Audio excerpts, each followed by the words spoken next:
Ce soir, 2318 migrants ont été mis à l'abri.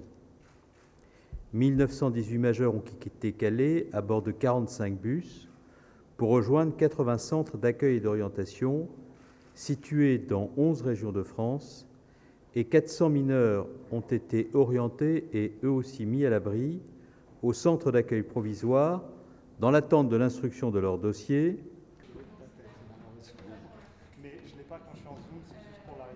Une première étape est donc franchie aujourd'hui. Elle s'est passée dans le calme, elle s'est passée dans la maîtrise, et nous devons bien entendu continuer.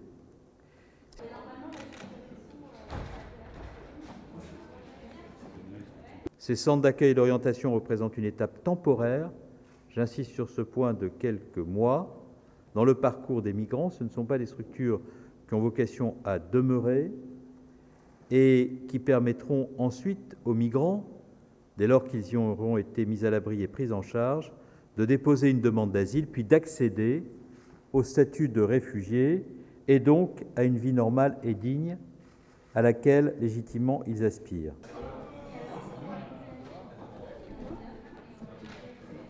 Il y aura à Calais le maintien de force destiné à éviter que le campement ne se reconstitue.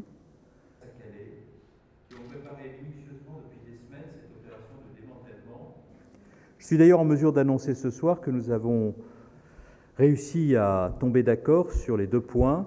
Premièrement, une nouvelle aide financière de 40 millions d'euros pour Calais va être versée par les Britanniques. Deuxièmement, le Royaume-Uni accueillera tous les mineurs isolés présents à Calais dont les attaches familiales en Grande-Bretagne sont établies, et même au-delà, puisque les autorités britanniques se sont engagées à étudier les dossiers des mineurs non accompagnés qui n'ont pas de liens familiaux, mais dont l'intérêt supérieur serait de rejoindre ce pays. Au soir de cette première journée de l'opération humanitaire. Merci.